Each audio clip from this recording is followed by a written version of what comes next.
or synchronously and watch later on. There we go. So we have a mixed group here. We have a pretty good virtual audience, and we also have in-person attendance enjoying some piping hot pizza. We're going to tackle pain points for students and well, technically helpful help for helping students. And I want this to be kind of multi-attacked, faceted, whatever you want to call it.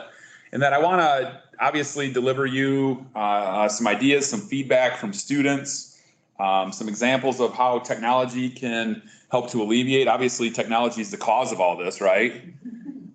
So maybe we can kind of fight fire with fire and have technology also be the solution. And what are some ways that we can not only just solve it, but head it off as well? What are some proactive things? Because I don't know if you've been following what we've been doing at the service desk, but we established some core values that kind of line up with the college's mission. And one of those is being more proactive when it comes to solving problems. So in tune with that, we're gonna head that route with this as well. But don't hesitate to speak up. This isn't all about me. This is about your experiences and what you are having happen in your classroom when you interact with students, because that stuff is probably the most valuable. Okay, and a lot of what I throw at you is going to be an accumulation of that and those experiences. So as far as the ETD session today, we're going to work to understand just some basic student student account basics, acquire getting started tips for teams in Canvas, how students can use Canvas Studio in your course or courses, what are basic mobile needs for students, and a lot of other things really as well. But I really want you to walk out with these items. Okay, like any session, some of this stuff might be old news for you. Some of it might be brand new. I like going to conference sessions where they talk about things that I already know. I like learning new things as well, but I like to kind of like being reinforced, like, I'm on the right path. I'm doing things right now. How can I build on it? And I hope that some of that is in play for you today. So as we play spin the wheel on course modality each term, it might seem difficult to build and maintain student relationships in your course. This session is going to dig into ways that you can support, connect with your students no matter the course type. So we're going to cover things like multi-factor authentication in the MCC account. We're going to talk about teams and the way that students can lead use. Canvas, obviously, using video. We're going to talk about mobile and what that looks like, because I'm sure that you can all think in your head instances where your students are actively using mobile in your courses and you're like, I don't know why they're using mobile for that, but they are. And that's the reality of it. So it's been that way for a while now. It's obviously not going anywhere. So let's join them. And then other resources as well. So I'm posting some surveys on the Canvas dashboard and reaching out and communicating with students, and some of the pain points that they bring up, obviously, and you've heard these as well, because some of these have come from not just you in the room, but you attending virtually as well, is basic Canvas unfamiliarity. I don't know if that's a word or not, but I'm using it. Okay, I'm rolling with it. And one of the biggest ones associated with that, and the feedback says so, is different instructors are using Canvas differently. Okay, and that's something that we've dealt with for a while. So it's something that we need to continue, obviously, to work to get on the same page. Now, that's not to say that you all have to have your Canvas course exactly the same in terms of content, but the general idea in terms of how we deliver content to our students has to be themed, I guess. Multi-factor authentication is as well. Now, generally speaking, multi-factor is one of two things. This is a pain. I don't want to have to do that. Okay, well, we can't really help you with that, but we can help to make it easier. Okay, and the second thing that we run into most frequently is I don't have cell phone service. How am I supposed to authenticate when I don't have cell phone service? And that is just, we haven't gotten to them yet, obviously, gotten through to them yet in terms of what is available for them to use. Another common item is making that transition from Google Drive to OneDrive. I really find it valuable when I get to come into your classes, for those of you that have had me, and I appreciate it, to try to just give some different talking points on why the transition from Google Drive to OneDrive is important. It doesn't even have to be a transition. Okay, I used the wrong word there. Just multi-platform use is important. Okay, because I talk about when they leave their K-12 school, which is primarily using Google Drive, and come like here or other institutions or get a job, chances are they're going to be using Microsoft. And when that's the case, having a leg up, meaning they've experienced here and gotten to use it here and run into some problems and troubleshooted it here, puts them ahead of the game. So that's just one of them. And also allows them to engage in shared collaborative documents. And that's a very important thing when it comes to group work. I know I just talked to Michelle this week about using her OneDrive documents and how she's going to best share those, and so that the students can access them, collaborate on them, and put those to use.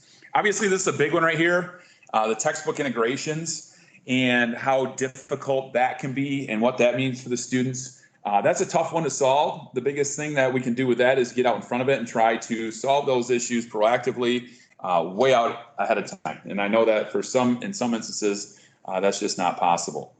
Understanding Teams is a big one. Okay, they're used to things like Zoom and Google Meetups and Hangouts and stuff like that. So you get into Teams and it's more than just a video platform. It's a whole lot of other things. It's this collaborative hub. So getting an understanding of that is definitely a pain point. Accessing via mobile, viewing instructor feedback without a lot of clicks. A lot of clicks is a common theme. Okay. So obviously there's really no way that we can totally eliminate all those clicks, but trying to find the best route and making sure that they understand that. And then this is another one that is since we're familiar with my apps, it can be confusing for students. Okay, so you come here from Central Montcalm, for example, maybe as a dual enrollment student, and they're like, an instructor's like, check your email. Well, I don't see a tile that says email. Okay, I see all these tiles. I see OneDrive. I see OneNote. I see this Outlook.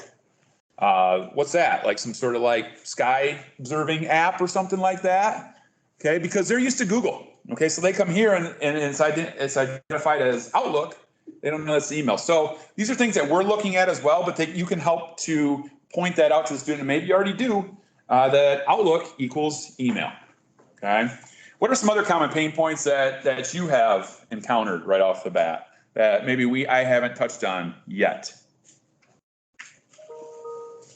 Yeah. I had a student today say that they pretty much have to do their multi-factor authentication every day. Like it doesn't remember. It's supposed to go 90 days or whatever. Even if they check the box? Yeah. So I don't know if that's a setting on their device. I was like, I refer them to the service desk. That was going to be what I said. And I know that did you have them do a ticket sometimes feels like, did you restart? Yeah. Did you clear your cache? Slow computer too. I'm like, you probably just need to go have some work. Yeah. This device. Right. And that's not to say that we brush everything off and push everything on the user, because sometimes it is an issue with the connectivity or the technology, the hardware, the software, things like that. So getting to the bottom of things, and then we find out, is it just a user problem? Is it a bigger problem that we need to dive into? So anytime that you're having an issue with a student piece of technology in your class, let us know, because I can't tell you how many times we've heard, yeah, it's been going on for a while and other people are having that issue too. Well, this is the first time that we've heard about that problem. Okay, so if you're having an issue, and most of you do a really good job of that, if you could bring it to our attention, it's not only going to help you in the moment in your class, but it's also going to help a lot of other students in those moments and instructors in that moment in their classes. So it's like that student in a class that asked that question that you've been sitting on thinking it was a dumb question. You know, and you're like, I had that question too, but I didn't want to ask. And they asked it, and now everybody knows. So you can help each other out. So this is some real feedback from students that I've gotten on those pain point surveys. And I obviously didn't pull all of them because some of them are really specific, but I pulled some of the more generic ones. There should be an orientation on how to use Canvas. I totally agree. I 100% agree. But we do have some resources. I know that some of you share those in your Canvas course. We have this Student Resource Center course in Canvas. I'm also happy to come into your course or courses, not your horse. But something like an orientation, I'm always open to something like this to try to guide students through it, because I think it is easy to assume like, hey, it's easy for me. Why isn't it easy for you? I'm familiar with it. I'm used to it, but they're used to Google Classroom. Or a different LMS, depending on where they spent time before they came here. Every professor sets Canvas up differently, and this is something that we hear a lot. I already mentioned this, all right? Some have students go to the assignments area, some to the modules, It'd be great if we could continue to work to get on the same page. I know about 4 or so years ago, we really pushed that. Maybe it's something we need to circle back to. Being a community college, we serve a lot of different types of students, okay? The student's 47 years old and back in college for the first time in 30 years, trying to figure out how to navigate the site, especially Canvas. It's frustrating. Just for the record, all these students that submitted, whether it was something Canvas related, whether it was something nursing related, whatever the topic was, I followed up with them on that to try to get more information. Okay, so these didn't just fall silently. If I couldn't answer it, I pushed it off. I sent one to Stacy even to try to reach out to just make things better for them. I've reached out to some instructors based on some of these as well. So getting that feedback and also using that feedback, but connecting with the user is important as well. Using OneDrive for some. It won't let me upload my notes. In most cases, obviously, we got to figure out like what notes are you talking about? How are you trying to upload them? Stuff like that, so that not only can we solve that person's problem, but maybe get some better documentation into the student support course. And you kind of get the idea here. Teachers using different programs, and that's not saying that you are to blame. Okay, it's just about all of us continually working to get on the same page. And I guess I also want to stress that this is why we're doing these things, because the students, our users, are giving us this feedback. And we want them to focus on, I say this all the time, we want them to focus on math and science and whatever other subject they're taking, not the technology and how to get to the content in science and how to get it to it differently in math. Okay, we want them to just be able to flow right into it, especially early in the term when they're trying to get acclimated. So you see some more examples here, and I don't have too many more. Okay, and this isn't to say that we're not doing a good job, but the bottom line is, we can always work harder and work differently to try to fill these needs. So here's some framework for helping students, some ideas as you roll in. What are some basic items? And you're probably doing a lot of these things, but if you're not, okay, maybe there's some items that you can use to fill in the gaps. So do you have a plan to publish your course? Now, the OEC, the Online Education Committee, is going to be talking and revisiting course publishing and when is an appropriate time to publish, okay? I've always felt the sooner the better. Okay? If we can get those courses published as soon as possible, and then maybe even create like a homepage that just says your course content will be available soon, but in the meantime, look for communications from your instructor, something like that. But getting that out there, because students freak out. They don't think they're registered for a course if they don't see it on their Canvas dashboard. Okay, so if we can get that to them as soon as possible, that's ideal. Okay, but that's a discussion for another day. Communication plan. So once you do publish your course, do you have a plan to communicate with your students? Okay, ideally email. Okay, and the Canvas inbox flows right to their Outlook email. So making sure that they're aware of that. You could send things, obviously, other than just a welcome, but maybe some links to resources and things like that they might be able to expect. Most of your students will have a pretty good idea of where to go in Canvas, okay, or where to go because they may have taken a course before, or they're just more savvy with it. But the one or two that don't, this is really where you can come in and help them out. A tour of the course and the technology. Some of you do a video tour, like, hey, you're just popping in the course. Here's where you go to get this. Here's where you go to get that. Okay, and I can work with you on creating a video. It can be done on your mobile device. Point at your screen. Obviously, you can use Canvas Studio, and the service desk can help you as well. A list of resources. I know a lot of you use that resource module that I used to have. I prefer that you just link the student resource course. If there's specific items, obviously. The reason being is because that module has changed so much as I update it. And if it's in your course, you just copy it forward, it doesn't change. Those updates don't happen. So linking that course where I'm making those changes is the key. Ideally, it'd be cool if we could like blueprint a ton of different blueprints into one course, but we can't do that. Blueprint can go with a course. So making sure there's resources on at least those following items right there. Now, this is a big one right here that's easy to overlook, is not providing like assessment type opportunities, but providing test meetings. So if you're going to be running a live online section, you might let your students know that you're going to be doing a Teams drop-in Sunday night before or a week before or something like that. It's not mandatory. It's low stakes, but it's just an opportunity for them to make sure that they're in the right place before the first day and that everything works, and maybe even connect with you. Okay. If you're going to be doing proctoring, digital proctoring, like Respondus Lockdown Browser and Monitor, you might do a practice test ahead of time. Okay. So they can get in there before the test and just download the software, make sure it's working, ask questions so that they, when they roll in for a real assessment, a real test, that's ready to roll for them. Introductions are obviously very important, okay? Normally we have those happen the first day, and if that works for you, that's great. But it's never a bad idea to maybe offer up an opportunity for a Canvas discussion or a Teams threaded item, just introducing yourself or doing some level of that just to break the ice right away. So some more streamlined tips, okay? We talk about less clicks. I have seen students get to the MCC login area so many different ways. When I come and visit a class, I say, hey, you need to go to login.montcalm.edu, and I want you to bookmark that right here and now. Because they go to montcalm.edu, they click on login, or they click on something else, and they click on not first time login, but access your account here, and then they're finally there. I saw students for the longest time when we still had access to one login, remember our single sign-in, one login, they would go there even though it didn't work anymore, and there was a link there saying we now log in here, and they would click on that link there, that would then take them to my apps, okay? Encourage your students to bookmark one login, or not, there I go, don't bookmark one login, the login.com.edu right away, okay? When it comes to the Microsoft Authenticator app, encourage them to use it. If you're not sure what that means, in their account area here, actually I'm going to go to my test user here, okay? If they click on their profile image, and most people don't have a profile image, they'll have just initials up here, and click on view account,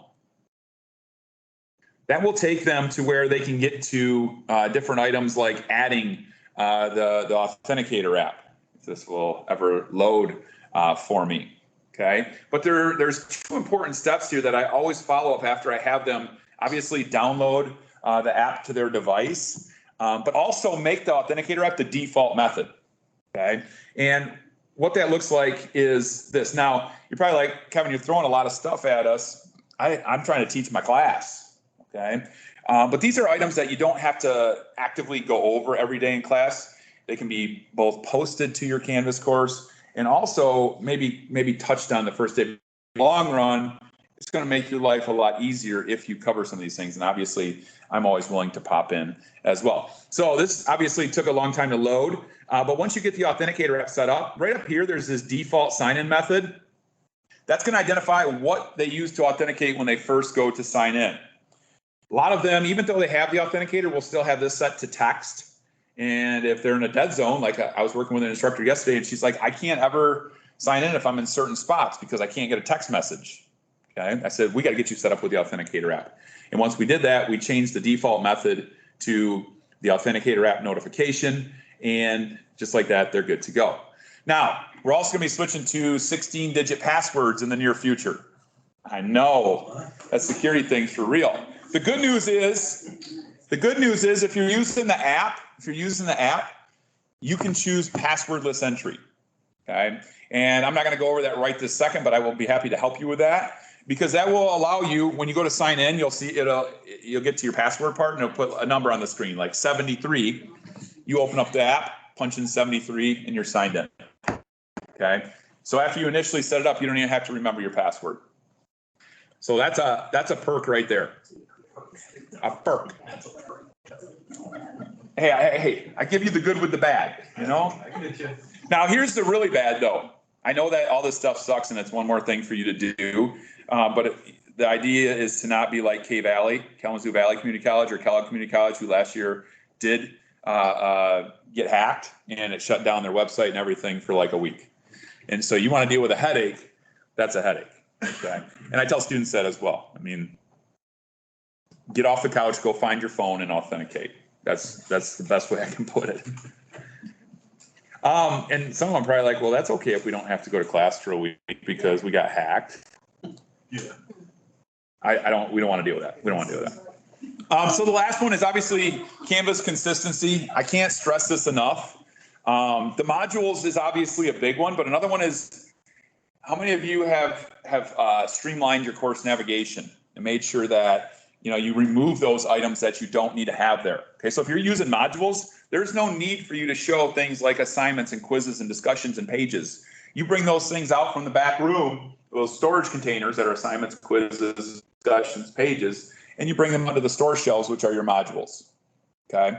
And that's all your students need to see and access, because so many times students get themselves all tangled up. Like if you've ever had have a dog that tangles itself up in a tie out when it's outside, okay, that's when all these things are open, trying to find an assignment and they get to the wrong assignment. I don't know how I submitted the wrong assignment. I don't know where I got it. Okay. We've been there. Modules will eliminate that because and making sure that your navigation is streamlined, because they can't get to those things. They can only get to what you put out there and what you publish. Okay. So those are three really important technology basics right there that, based on the feedback from students and what their pain points are, these are items that can really help them out. Also, encourage them to use apps. Okay. Now, I know that pretty much everything that we use has a web option as well from the My Apps area, but the apps tend to have the most newly updated items. Okay. And the most feature consistency. For Teams, for example, forever, like a lot of the features that were available on an app were not available from the web. Okay. So if you can get them to download Teams for their not just their mobile device, but their desktop as well, they're more likely to have the features that you're hoping that they have. So here's some quick tips for making Canvas easier. Obviously, use modules. Share that student support course. I'd love to visit. Okay. One night I was doing night duty and I came into class here, and then Michelle heard me. I ended up in her class, and then Don heard me. I ended up in his class, and then Sharon downstairs heard me, and I ended up in her class, and it was awesome. Okay. And if I repeat things that students already know, I don't care. Okay. Because it's good to have it repeated. You repeat things in your class, don't you? Me too. Okay. But to repeat these technology items like, oh, yeah, I forgot about that. That's why you're here. Most of you know all these things I'm going over, but you might have forgotten about it because you're focused on more important things like math and biology, okay, and Spanish and stuff like that, which you should be. Okay. Make sure they're aware of Canvas support. We pay a lot of money for Canvas support, Canvas, and it's available 24/7, 365 for them. So make sure that they're aware of that. Encourage them. And did you see the email today from Dr. Brown about notifications? Okay. Students can get frustrated, but they get to set their own notifications. We don't get to decide how they're notified. I always feel like I'm flowing pretty good when I say that line. We don't get to decide how they're notified. And so encourage that. And I also encourage my students to update their profile as well, because it's a great way for them to connect with other students in the class ahead of time. So one of the first things that your students probably do when they pop into your course is be like, who am I taking this class with? And try and see who they might have similarities with. And we know that one of the greatest things to student success is them making connections in the classroom with other students. Students that they end up working with, asking questions about after class, things like that. So if they see somebody in the class that likes to fish or likes to take care of pigs, that might be a connection that is vital for their student success going forward. There's a plug for you, Lisa. I'm helping your group out. Yeah. 6, use visuals. Okay. 7, streamline your course navigation. Covered that. Big one as well. You can't gather feedback enough, in my opinion. Okay. So things like Nearpod and things like I encourage my students in my GNST class to respond to comments that I make in the Canvas Speed Grader. Okay. Sometimes I even offer extra credit. Because I want them, not necessarily for my class, but it's an intro to college success. So I want them to know where to go and that they can respond to those comments. Like your instructor gives you feedback because you didn't do something quite right, or they gave you feedback because they want to praise you, or all of the above. So make it a conversation. Okay. Encourage them to respond to you. Okay. Because we're trying to level up with those things. Encourage the mobile app. I know our students do a great job of using that, but encourage that. Publish early and use modules. Okay? Did it get repetitive? No. Yeah. So some quick tips to make Teams easier. Share Teams guides as Canvas announcements. I got them in the student support. Okay. So if we're talking about a test meeting, okay, and in that student support course, there's a lot of team guides. So you're like, well, Kevin, how are they going to join test me if they don't know how to use Teams? This is a great way to bridge it right away. Okay, do an announcement on Teams with a bunch of resources. If nothing else, it's the CYA, so I tried it out. Okay, use channel meetings. I see instructors still setting up just standalone meetings. I know in some cases you have to do that, but whenever possible, use channel meetings. Okay, do a Teams channel icebreaker. Post to the channel right away. Let them know that it's more than just a meeting space. Okay, ask a simple question. Have them list 3 things. 2 are real, 1 false. You know that good old one. Okay. Schedule your meetings as reoccurring. You guys do a good job of this. Okay. Oh, that one. All right. I'd love to visit your class and go over these items. I'm not saying like I'm all knowing, but like I like to connect with your students. It's one part selfish, and it's another part trying to head off a lot of these items. Students that come to the service desk with a Mac and they're using Safari. Well, one of the things I cover is which browser to use, and I know that a lot of you cover that as well, but that's just an example. Encourage desktop and mobile apps. Obviously, I already mentioned that. And encourage feedback, okay? And what I mean by that is, have you ever done a poll in your class about the technology? Have you ever done a poll in your class about what's working in terms of your delivery, okay? That's not, I know that's hard sometimes, but you get honest feedback from students in those cases that might just help them out or might just change a little thing, okay? Because I don't know about you, but self-reflection is sometimes very difficult, especially when I feel like I'm pretty good at what I do. Okay, so anything that you can do to help connect with your students and those that you're working with is never a bad idea. And you don't have to use the feedback either all the time. Okay, that's the important part right there.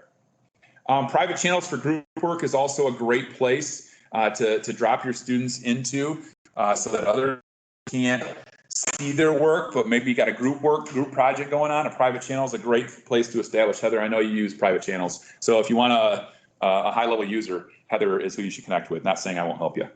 And an FAQ post. And what I mean by that is a place where you can post frequently asked questions in team, and they can also respond to them. And I know some of you might do that as a Canvas discussion as well. Great, perfect. Keep rolling with that. So making connections with students. Go ahead, Michelle. I've been doing virtual cadaver meetings with students, and I can't make it for a channel because I want it open for multiple different classes.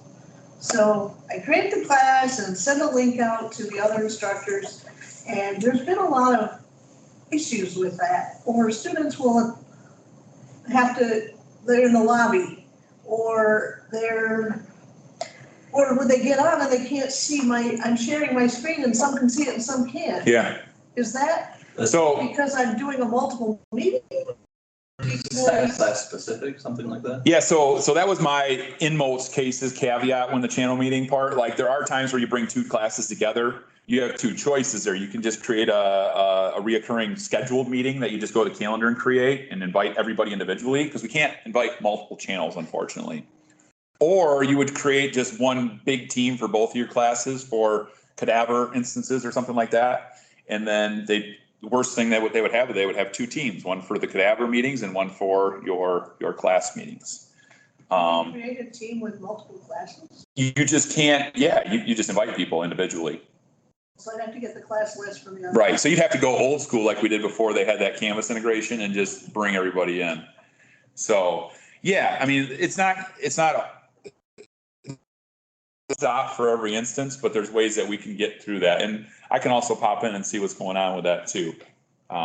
So we're going to do a little math here. And this is my equation right here. Connection to classroom is, obviously we can argue this. We can't argue math though. Is it tough? Maybe that kind of math. Yeah. That's my kind of math. Yeah. That's why I did so well. But connection equals communication plus collaboration plus consistency, okay? And obviously you have seen probably in your classroom where you had the communication, you had the collaboration, they were working together, but those things kind of fell off and you didn't really have that connection anymore, okay? And there's ways to do each one of those things and what do they look like using the technology. But if you break it down to, am I communicating? Am I making sure that there's opportunities for collaboration? Not just when we think collaboration, we're like, all right, students in the groups working together, okay? There's lots of different ways of collaboration. It doesn't just involve students and students. And then are you doing it consistently? Okay, are you presenting your content consistently? Are your group activities consistent? Okay, is the way that you're scoring those, and the list can go on and on. So some ways that the instructor can connect with the students using the technology is obviously assignment feedback, and there's lots of different options. Okay, there's media feedback, there's just text feedback. You can put emojis in there. In the speed grader, there's a comment library that you can use as well. So sometimes you give that authentic feedback, and sometimes you just need to get through it. So you use that comment library where you have preset comments ready. Student hours. Now, Dan came here for this one, I think, because he loves bookings so much. But bookings, before I said, hey, use bookings, because you'd have to create like a business type setup. Now, Bookings has a new option. I don't remember if I shared this or not, but if you go to your calendar in Outlook, you can see that mine now says edit booking page, but there's this thing called Book With Me.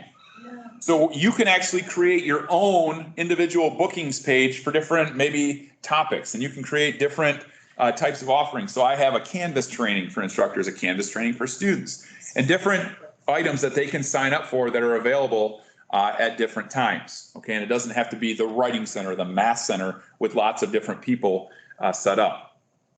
All right, Nearpod feedback. Okay, putting your PowerPoints or whatever your presentation is into Nearpod and then inserting different activities along the way to get that feedback. Brianne, if you're not wrestling Coke away from your kids right now, you were one of the first adopters of Nearpod here, and you used it in your math class not to show slides, but to give feedback on different problems at different points in a class to see where your students were at. And not only does that help you zero in on a particular student, but if a lot of students are getting it wrong, you know that you got to revisit something and re-go over it. Okay, review it is the word. Right. Yeah. Yep. So it encouraged participation too. Right, and it encourages participation. So students that are zoned out, okay, might be like, I can't zone out because they're about to hit me with a Nearpod question, and I got to be ready to answer it. All right, and you can also use it for attendance and class participation as well. If you haven't used Microsoft Forms or polls, definitely recommend that you do that. You saw that I did a poll in my email. You can now embed polls in an email to get instant feedback. But you can also put your polls right here in a Teams meeting, and this isn't going to work great for those of you that are in here, and I meant to have you all join the Teams meeting so that you could participate in that, but it's a little too late. But I can actually I can set up polls ahead of time, and I've done this before, but I can launch them. So I might, during the course of a meeting, launch this poll right here that says, how do you communicate with students using technology?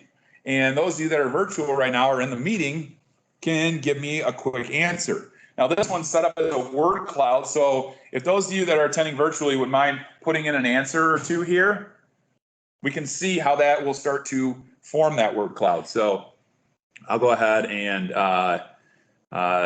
we'll just put a really basic one in there, but you can see that it's starting to build there in the chat as people respond. Okay, so that's how you as an instructor, if you don't want to go the Nearpod route, you can set up these really quick polls within your Teams meeting and deliver them to your students in time and view the results.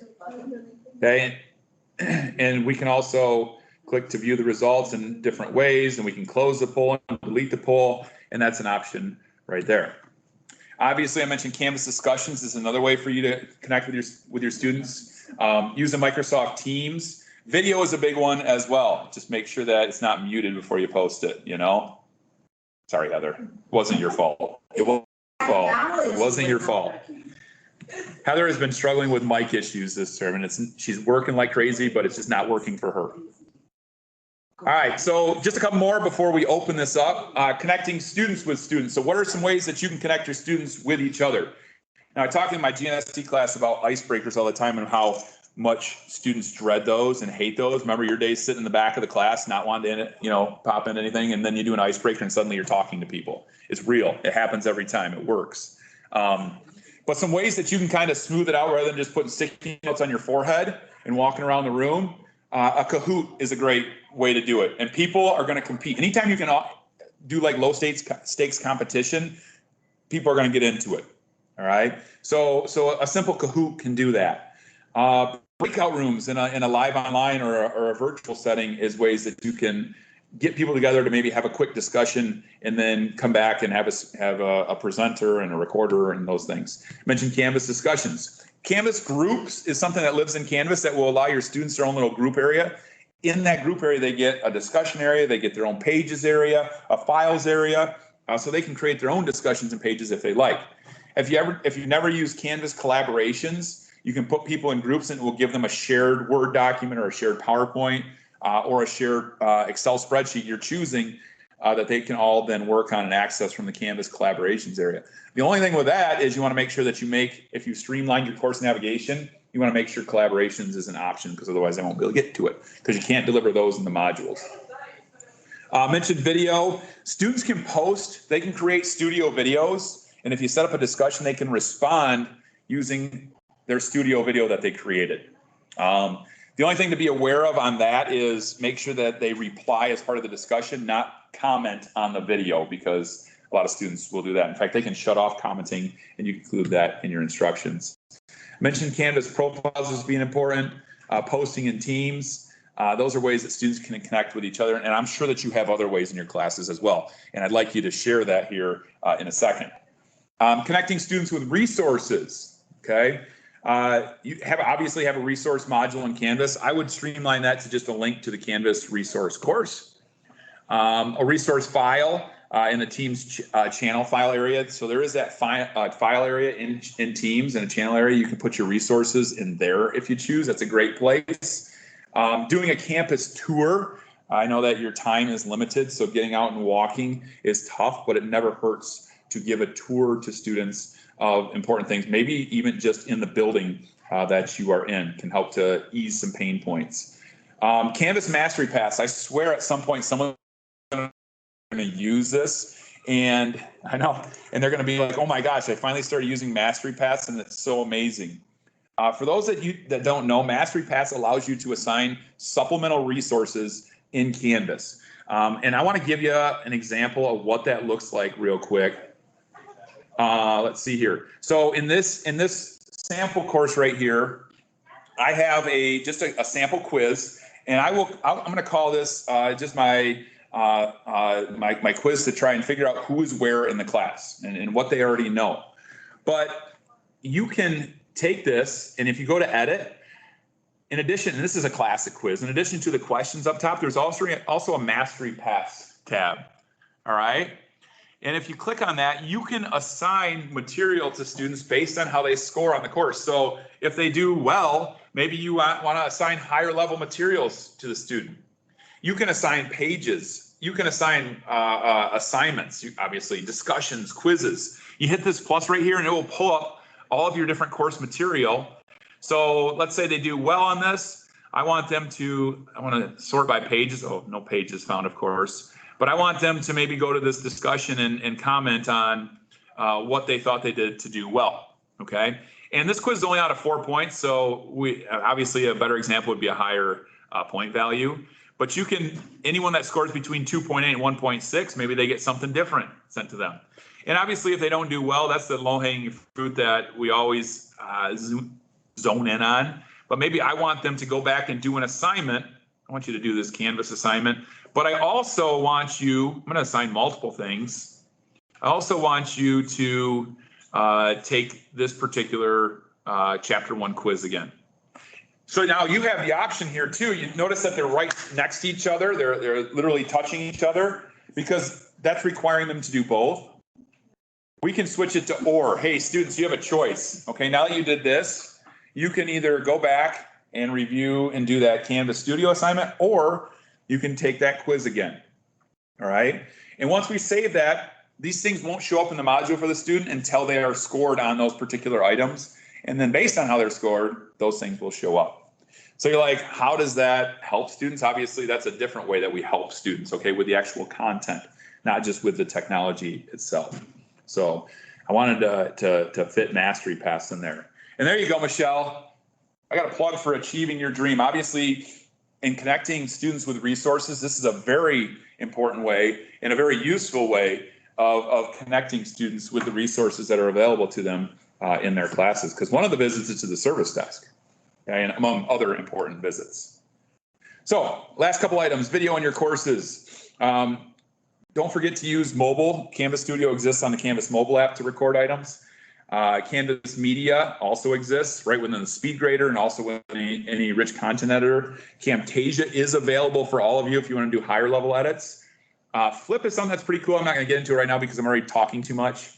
And then Nearpod also has a Flip integration. Now, Flip is just this quick, almost like Snapchat type thing where students can record responses to things and then post for all to see and use filters and backgrounds and all sorts of cool things like that. We don't have a lot of instructors using it, just probably, I think, 2 but it is integrated in Canvas, and it is a different way for you to do video and get students interacting, especially when we're talking about online, hybrid, live online, stuff like that. I encourage you also to have students use Studio. So obviously, you can post quizzes on your Studio videos, embed quiz questions that flow right into the gradebook. You can put discussion questions, so as students are watching and a question pops up and they can respond to that. And then obviously the insights. Now, it's easy to think about insights as like, I'm going to bust my student, okay? I'm going to see what they're watching in this video, okay? And I caught them. They watched the first part and the last part, and you're like, yeah, that happened in my class, okay? But also, if you have a concept like in Dan's math class where they're not getting it, which very rarely happens because of his ability to teach, right? But if you see that students are going back and reviewing that, like this student and this student watched this part of the video 4 times, you can see that on your Studio Insights. Okay, so that can help you. That's that kind of passive feedback that helps you as an instructor go back and say, I need to focus a little bit more, spend a little bit more time, maybe approach it a little bit different way so that I make sure that my students are moving through it. So I mentioned that. Now, students can also create content. They can create studio videos to submit as assignments and also discussion submissions, as I mentioned. And they can also create videos in their student groups, and they can post to, did you know that you can, those content pages in Canvas, you can make it so students can edit and contribute to those pages as well. And so they can actually take videos and their studio videos and post them in there if you wanted to allow them to do that. So the last thing I want to talk about is mobile as a fact of student life. We're not going to get away from it, folks. Like, they use their phones. So the next question is, how can we make life easier if they're going to be using their phones? All right. Had an instructor one time said, I have students that write papers on their phones. And I'm like, wow, that's tough. And they're like, but I don't care as long as they're doing what they're supposed to be doing. Okay. And I 100% agree with that. So what can we do to build and make our classes a little bit more mobile friendly? I'm not saying bend over backwards and change everything that you're doing, but what are some things that we can keep in mind? Here's some bullet points right here. Try and make images smaller, okay? I like to send images in my email, but I never post them from my Outlook phone because I can't resize them. I always do it from my computer because I know that I want to make those images smaller, because you've gotten that image on your phone in an email and it's huge, right? And you're like, pinch, pinch, trying to scroll over. Your students encounter that as well if you have too large of images in your course. Avoid tables. And in addition to that, tables are bad for accessibility and screen readers. So anytime you can avoid putting tables, I know that's difficult in math and science, try to do that. Maybe even make a table as an image and make it smaller if you can. But then it's kind of an accessibility issue too. Chunk your content whenever possible. Don't put it all on one huge page so they have to scroll. Make multiple pages and you're like, it's kind of redundant. What's the point of that? That's chunking, and it works for people's brain. Okay, like, ooh, that was a short little read right here. Let's go on to the next one. Oh, another short read. When in reality, they could add one long read, which is like, wow, that's really long, or a bunch of short ones. I know. We'll have to talk to the psychology instructor to figure out why that is. Design for touch, okay? You ever had to zoom in to try and tap on a link? Okay, your students might be doing that too in your course. Okay, now I'm not saying go and change your content right now, just something to think about the next time you're building something. Okay, to be mindful of. Mobile design students are less likely to visit the homepage on the Canvas app. Okay, if you've ever been there, it's kind of hard to find on the Canvas app. It's not really easy to identify, even though it's right in front of their face. Trust me, it just makes sense. So streamlining your course navigation is especially important when it comes to the mobile users. All right, so that's another important reason to do that. So that's it. That's all I have. Okay, so I'd like to know more. I know we don't have a ton of time, but maybe some of your pain points and maybe the why you're here today. If you don't have anything, we can call it. Pain points in what sense? Whatever. Not your back. Yeah, I was just looking at Canvas, and it would be really nice. And these are just things that I want Canvas. Mm-hmm. Like, to be able to select multiple assignments and set due dates. You can. Oh, you mean like one due date for all those assignments Yeah. with one? Oh, okay. I was thinking, because you know how to go to that assignments page where it shows all of the different due dates and available dates, right? You can enter them all in. To click on each. Yeah, but still. Right. So It's just lots of clicking, man. I know. It's a god awful amount of clicking. and I get sick of clicking. I agree with you. So what I'm talking about here, if you're not familiar with it, if you go to the assignments area of your course and click on these menu dots, you can edit the assignment dates. The only problem is, even though you can select multiple, I haven't found that you can change multiple at once. So I'm thinking that you want to click all these and then just put in, hey, they're all due on the same day. And I have that for like my GNST courses. I'm updating the due dates. I have 4 assignments due on a Friday. I want to change all of those to that instead of February 18, February 18, February 18. So It is Hey, nice. Kevin. yeah, Hey, Kevin, can you hear me? I hear. Yeah, is that Katie? Yeah, it's me, it's Katie. So what I do, I agree, Dan, I have the same issue, but what I do is I get the date that I want for one assignment, and then I just highlight it and copy it, and then I Yeah. paste it for all the others.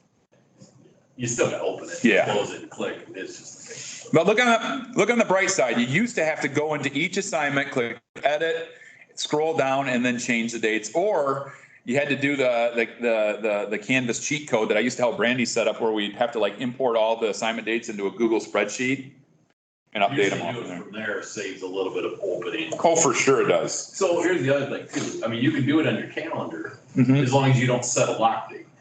If you set Right. a lock date, then it won't do it. So Right. I just stopped setting lock dates so I can move things around in my calendar. So the calendar is something that we haven't spent a lot of time with, from my perspective. But yeah, that's another way that you can set those. But yeah, you're right. And then on that calendar, it sure would be nice if it had not only the date that it was due, but also the time that it does not show. And then people start putting events in as due dates and stuff like that, and then it goes a little haywire. Well, there are things that could be better. Yeah. Yeah. It's an opportunity for instructors to have pain points as well, not just students. So what are some other ways that you have encountered a pain point for a student that I haven't mentioned and guided them through to make their life easier? Because I'm sure that I have not mentioned everything. How do students access the Writing Center and the Math Center courses in Canvas? Are they automatically on their dashboards, or do they have to be loaded into them? So Michael now has the ability to do like what Darcella used to do and drop all current students into those different course shells. So I know the Math Center has one that's on their dashboard. The Writing Center has one. Supposed Yeah. to appear. Yes. Okay, Yep. just Yep. like the student support courses. You got it Okay. exactly like that. Yep. That used to be a pain point, so. Yeah. Yeah. Yep. Question. Daryl. You mentioned that if we had like the student support Yes, sir. modules in that, and in our actual course, that, and so I copy it every semester, so it doesn't have any updates in there. I get rid of it. So I need to delete those, and you've already got them in their dashboard? or- No, so I would, if you're using the module, first of all, it's cool, thank you, but now it's kind of probably outdated because I've updated all the materials in the student support course. Okay, And I would just link that in a module, like an overview module or something like that, like a support for student technology or something like that. Now, if there's specific items that you want to spotlight, let me know and I can share those with you. And then we can just kind of update those each term. That takes like 20 seconds. because what I had done is they're all separate modules. Yeah.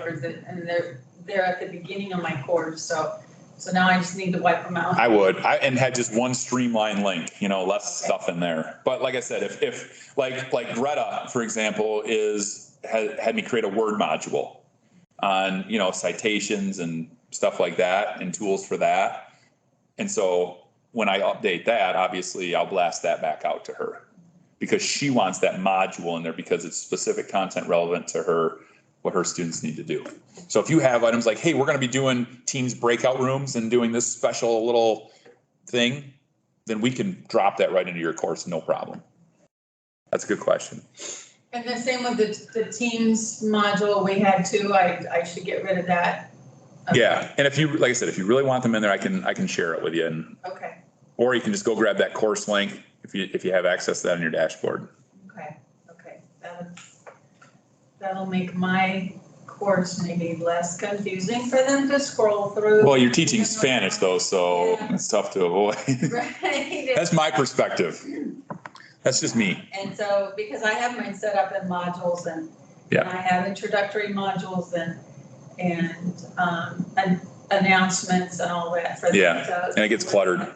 And so it does get cluttered. Yep, I hear that. Okay, thank you. Anything else anyone would like to share? Just a comment Yeah. from the conductors and myself. We're finding that it's very true what you're saying, more and more students are using their phones. So we've had several students this semester who don't have computers and they're in online classes.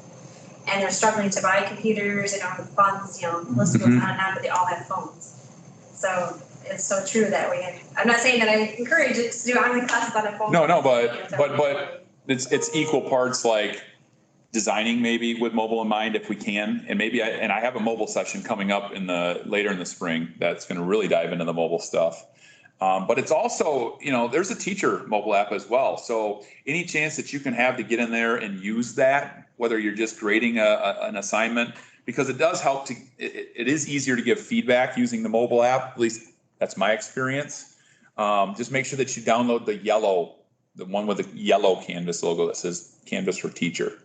And that will maybe just give you perspective too on like what your students might be dealing with. I don't think in most cases they're doing it because they're being lazy, like you mentioned the funding and stuff like that. Like they're doing what they can to do what they can, so that's important to note as well. So that's a good point. Any other pain points related to Canvas and Teams and Montcalm Community College or anything like that? If I not, have one, Kevin. Okay, Katie. Sorry to interrupt you a little bit. That's what I want. I'm trying to get students to upload their work using the OneDrive app so that they take their pictures using the OneDrive camera tool.